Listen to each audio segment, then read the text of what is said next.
Welcome. It is Rhetoric with Ted Cruz, the weekend review. Ben Ferguson with you. And here are the big stories that you may have missed that we talked about.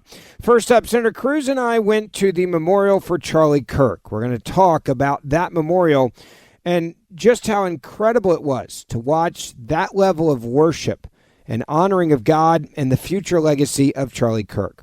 We're also going to talk about Jimmy Kimmel being fired, but not really. It was a 4-day vacation. And ABC bringing him right back on the air. And finally, it is the third time we've seen a shooting alone in Texas. The second time in Dallas area with ICE agents being targeted. So what's behind it? We'll have that as well. It's the weekend review, and it starts right now. One of the things I think that is so cool that came out of this, that is just something that no one could have planned, is how many people are now sharing their own faith and sharing the gospel. You and I have talked more about our faith on this podcast in the last 2 weeks than we have ever before. And it's not that we're afraid to talk about our faith, but we talk a lot about what's happening in the world and politics.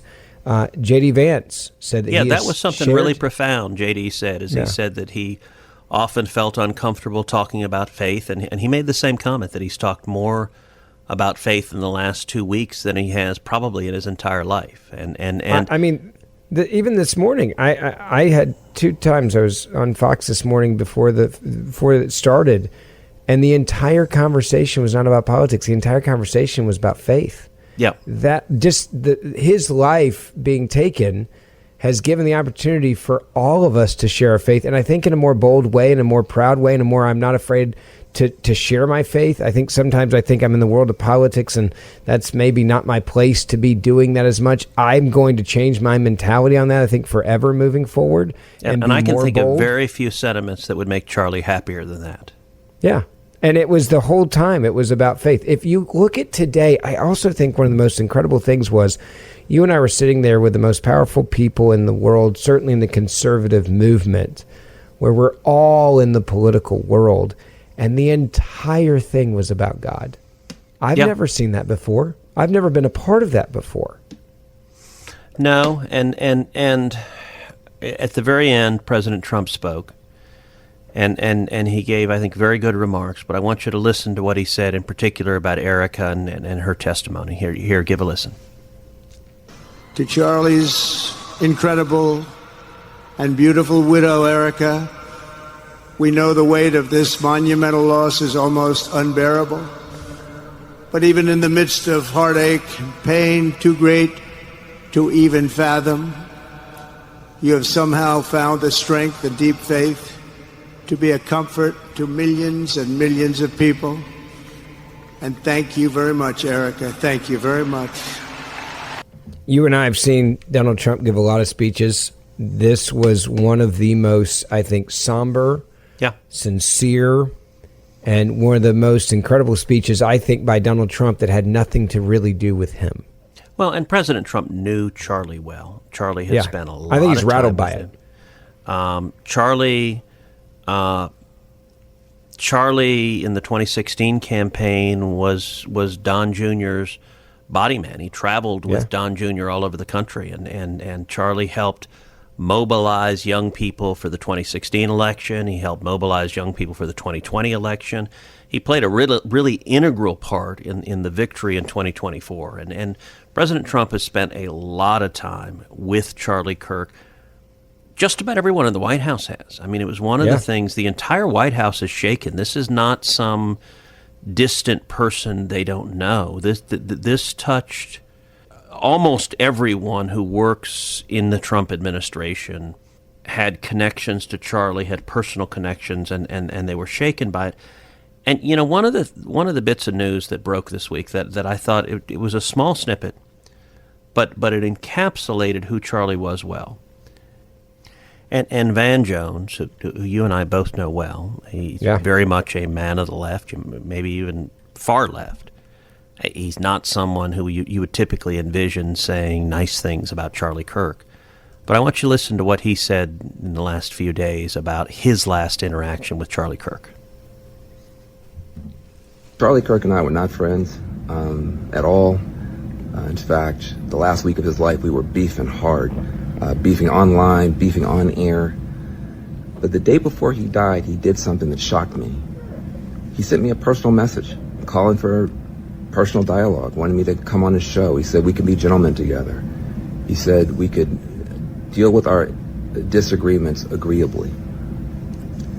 And in the past week and a half, just watching people talk about civil wars and censorship and all this stuff coming out of his death, I just thought it was important to let people know, don't put that on Charlie Kirk, because the last day of his life, he was reaching out to have not more censorship, more conversation, more dialogue with somebody who honestly was one of his adversaries, me.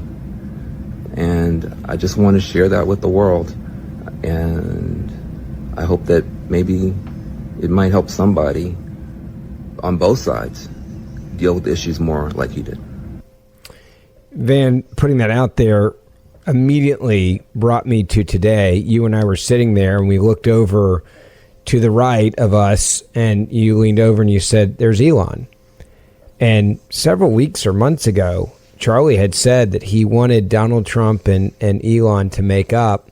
Yep. We then, a few minutes later, see Elon in the box with President Trump. They hugged. The president patted him on the chest, and he tweeted out a picture, Elon did, of them talking, and all it said was, for Charlie. I mean, you want to talk about bringing people back together. That's incredible. That's important. It's valuable. It is very much a testament to Charlie, the legacy to Charlie. A testament to Charlie. I will say I respect Van Jones for putting that out. You know Van better than I do, but he didn't have to put that out. He didn't have to say that, and I do think it reflects who Charlie was. Yeah. And I think the entire memorial today reflected.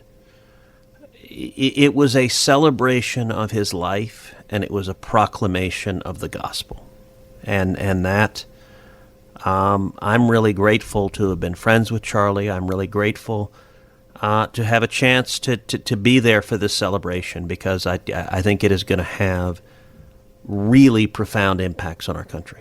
I think we're going to end up finding out down the road that today was one of the biggest days, not in politics, with the biggest people in politics in a room, but one of the biggest days for young men and women accepting Christ.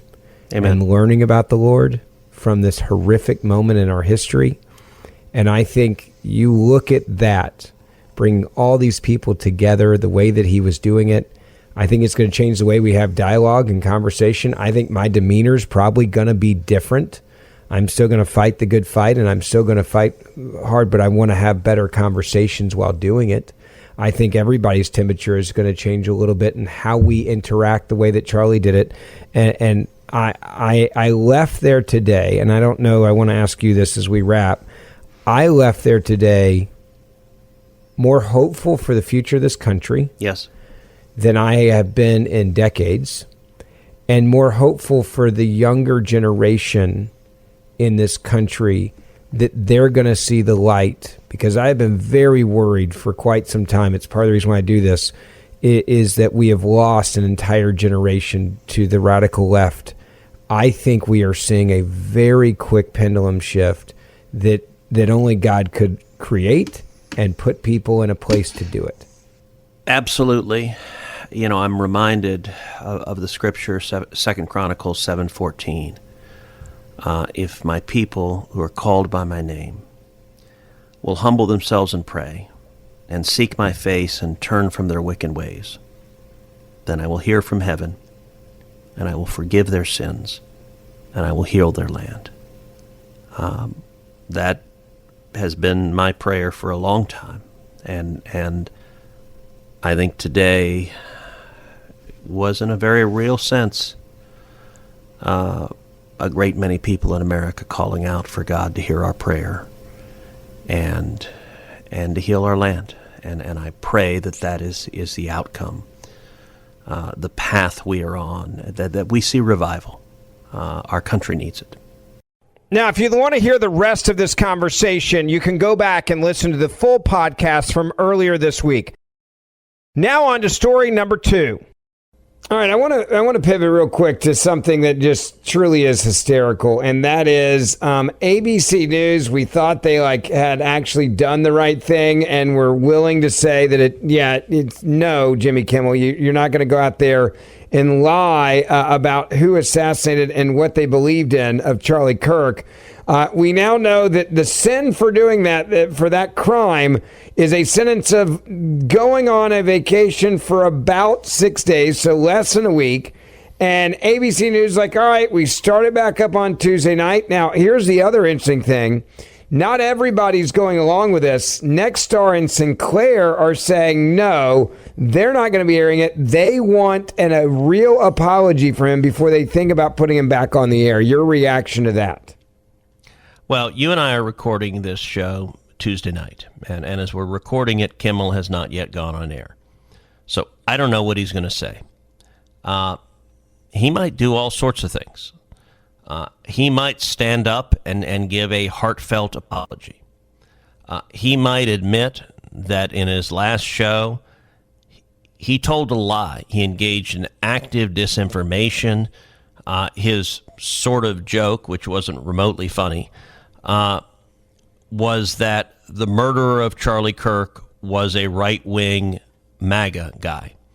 Now, that's a lie, and it's a lie with consequence. I mean, we've seen the polling that shows a majority of Democrats believe Charlie Kirk's killer was a right-winger. Now, that is a brazen lie. Charlie Kirk's killer was radicalized. He was a leftist. Law enforcement has said this over and over again. He was living with his boyfriend, who was a transgender, who was a furry, who was a man transitioning to be a woman. The killer engraved Antifa and transgender slogans on the casings that he used for the assassination. So there's no ambiguity. This is a man of the left.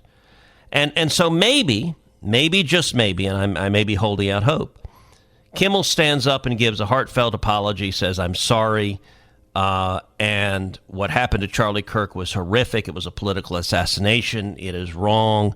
And it's clear this was not some right-winger who did this. This was a leftist. This is my side of the aisle. This is Jimmy Kimmel speaking. And I'm sorry. If that happens, I think the odds are very, very high. You and I, almost regardless of what happens, are going to be talking about this on Friday's pod. So on Friday, we'll know what he said. We don't know what he said right now.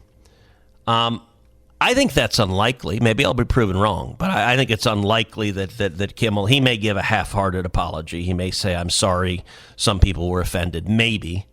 I actually think he's more likely to be defiant and say, to hell with you, everyone who was offended by the lies that I told.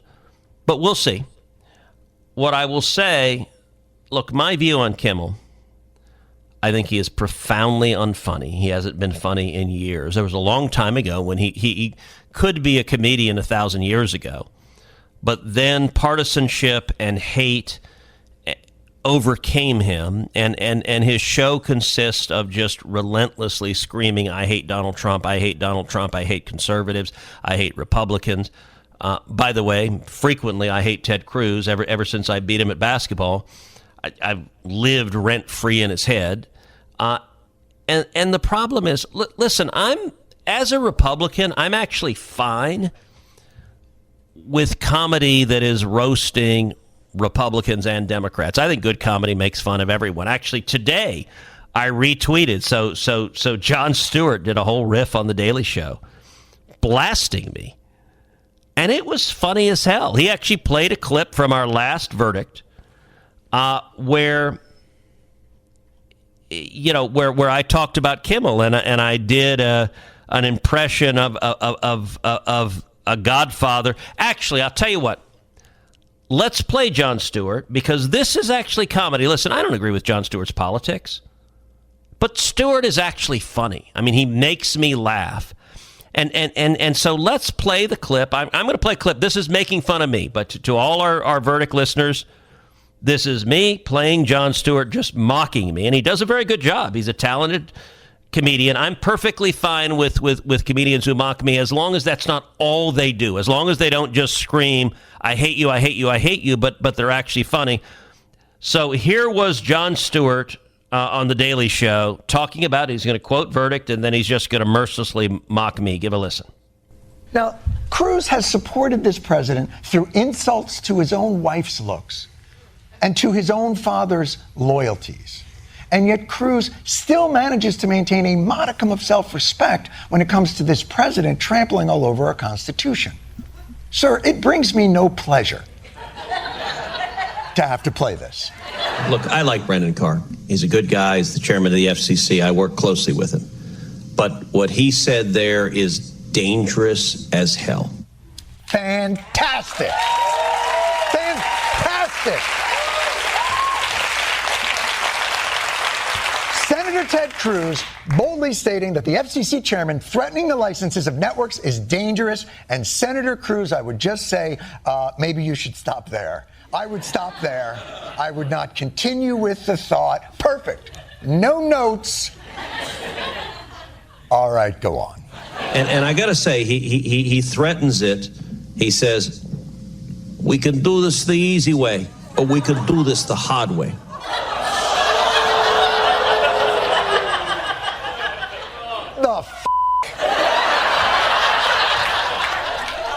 What sort of the hard way?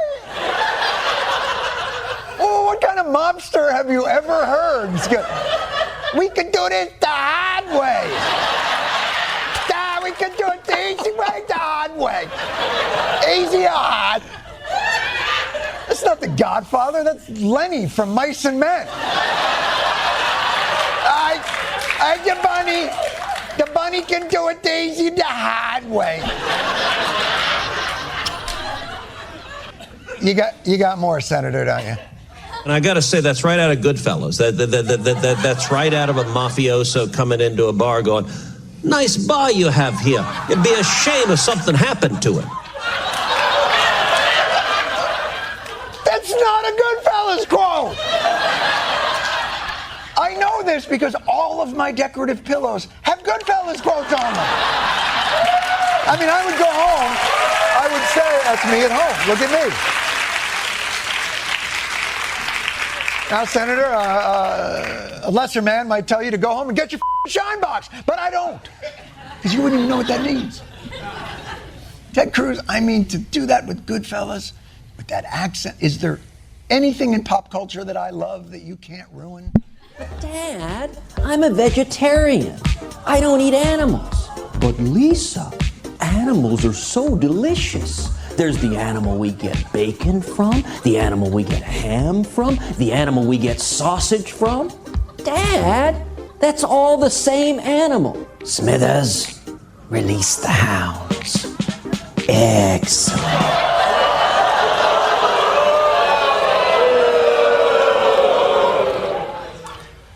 They're not booing, they're saying boo earns.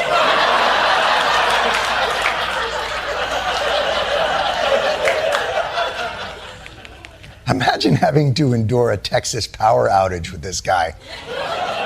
Who wants to hear my Apu? Anyone? Well, he ruined my love of The Simpsons. At least I've still got my favorite franchise, Star Wars, all to myself, so I don't have to. The Force is strong with this one. There is no try. Do or do not.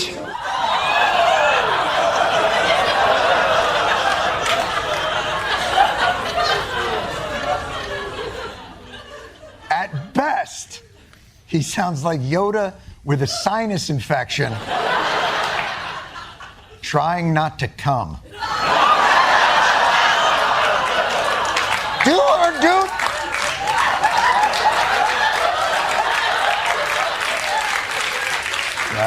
You may enjoy Star Wars, Ted Cruz, but there's one thing we'll never have in common, and that's my comfort movie, The Princess Bride, a fantastical tale of adventure and true love, with an outstanding cast. And oh, you know what's coming! You know what's coming! With an outstanding cast, including the inimitable. Oh, it, just roll it. So, what is it you have that's so worth living for? Presses on his chest, and Wesley goes, true love. Liar! Shut up, witch. I'm not a witch, I'm your wife. But after what you just said, I wish I wasn't. Don't say that name. What? Humperdinck? Humperdinck, Humperdinck, Humperdinck. I can't hear you! So. Wow, that was a straight... That was a one-man show. Do you know how hard it is to make Mario Lopez uncomfortable? Truly. Mario Lopez. The man who, need I remind you, did this dance in a tank tee in front of everyone at the Max.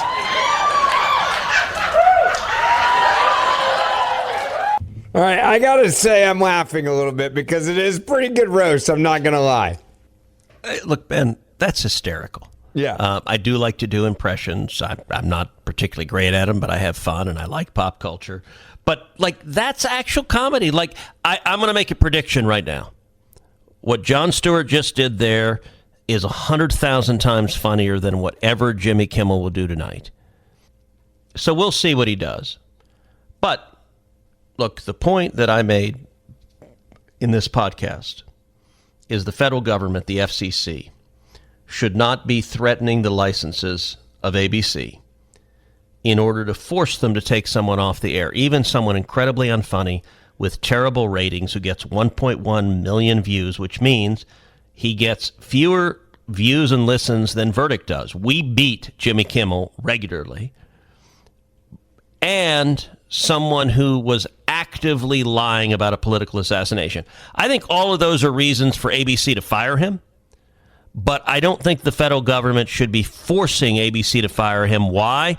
Because, look, when Biden was president, the Biden FCC tried to yank Fox News' license. And I led the fight against it. We beat them. We stopped them from doing it. You know what? If we embrace the FCC stripping licenses from anyone who says something you disagree with, the next Democrat president who gets in the White House will do this and will come after everyone right of center. And so that is a slippery slope to oblivion. But at the same time, understand, just because I'm saying the federal government shouldn't force Kimmel off the air, I think market forces should. And it's interesting that 66 ABC stations did not carry the Kimmel program tonight. And if there are enough market forces, ABC ultimately will respond to them. I think market forces are a great check for horrific, unfunny, partisan, dishonest speech. And by the way, if you're dishonest enough, there could also be legal liability and litigation and all sorts of consequences that come when you lie on air. I just don't think it should be government regulators saying, we don't agree with the politics of your speech, so we're taking your license. But that being said, the world is better off without an unfunny, dishonest, left-wing partisan who lies to the American people. And sadly, there was a time when Jimmy Kimmel could be funny, but that's what he has become. Yeah, great point. As before, if you want to hear the rest of this conversation on this topic, you can go back and download the podcast from earlier this week to hear the entire thing. I want to get back to the big story, number 3 of the week you may have missed. Senator, you were in Dallas when this shooting happened. It was 8 hours after we watched Gavin Newsom go on late night TV demonizing ICE agents, saying that they're authoritarian, and then the liberals are like, wait, we're not attacking ICE agents. Yes, they are. They've undermined them, they've demonized them, and we are watching attack after attack happen against ICE agents. It's horrific. Yeah, I was in Dallas this week for a series of unrelated meetings, and the news broke that this deranged gunman had opened fire on an ICE facility in Dallas, that he had gone onto a rooftop emulating Charlie Kirk's assassin, and with a bolt-action rifle, fired multiple rounds, ended up killing 2 people, severely injuring a third, and then he took the gun to himself and took his own life. And it was horrific. When the news broke, I canceled my morning meeting and just drove over to the ICE facility that morning, was there shortly after the shooting had occurred. And this has happened far too often. Here's what I had to say at the press conference that was ongoing when I arrived at the facility. This needs to stop. Violence is wrong. Politically motivated violence is wrong. It was 2 weeks ago today that we saw a political assassination in Utah that tore the heart out of much of this country. This is the third shooting in Texas directed at ICE or CBP. This must stop. To every politician who is using rhetoric demonizing ICE and demonizing CBP, stop. To every politician demanding that ICE agents be doxxed and calling for people to go after their families, stop. This has very real consequences. Look, in America, we disagree. That's fine. That's the democratic process. But your political opponents are not Nazis. We need to learn to work together without demonizing each other, without attacking each other. And I want to say thank you. I want to say thank you to the brave men and women of law enforcement. I want to say thank you to the brave men and women of ICE and CBP and everyone who puts their lives on the line to keep us safe. The divisive rhetoric tragically has real consequences. I hope that every one of us will pray, number one, for the safety of law enforcement that are risking their lives to keep us safe. Number two, for the health of those who were shot and injured today. We still don't know the full details of who was injured, but for the families also of the victims of this shooting. Violence has no place. It is wrong. And we should come together. If we want to have a debate about immigration policies, we can do so in the halls of Congress without demonizing each other, and especially without demonizing the men and women who every day put on a badge and go risk their lives to keep us safe. And we should not be putting language out there that inspires madmen to commit evil crimes. Our prayers are with the men and women of law enforcement, and we ought to come together and have some decency across the political aisle to say this violence is wrong and it needs to stop. We know, Senator, a lot about this gunman. We know that he was Googling the shooting of our friend whose funeral we just went to, Charlie Kirk. We know that he was looking at the app that they put out there and these websites where you can track ICE agents, which is doxing grotesque. where they are. That is an app designed to encourage violence against ICE agents and law enforcement. And whether it's Gavin Newsom or Hakeem Jeffries or any other Democrat who is encouraging this targeting of ICE agents, it is fundamentally wrong, and that they need to stand up and stop it. You know, I will say this shooter, it's the news has since come out. This shooter, his mother was a hard leftist who actually had been vocally critical of me and other Texas Republicans for not embracing gun control. And in fact, in May of 2022, she posted the following: Governor Abbott, Senator Cornyn, and Senator Cruz, how does it feel that your action to open up gun laws is responsible for the killing of 21 more people? Do you secretly sit in front of a TV and smile with a demented smile? You must be proud of all the money that sits in your bank accounts from the gun lobby support. Was it worth it, Governor Abbott? How about you, senators?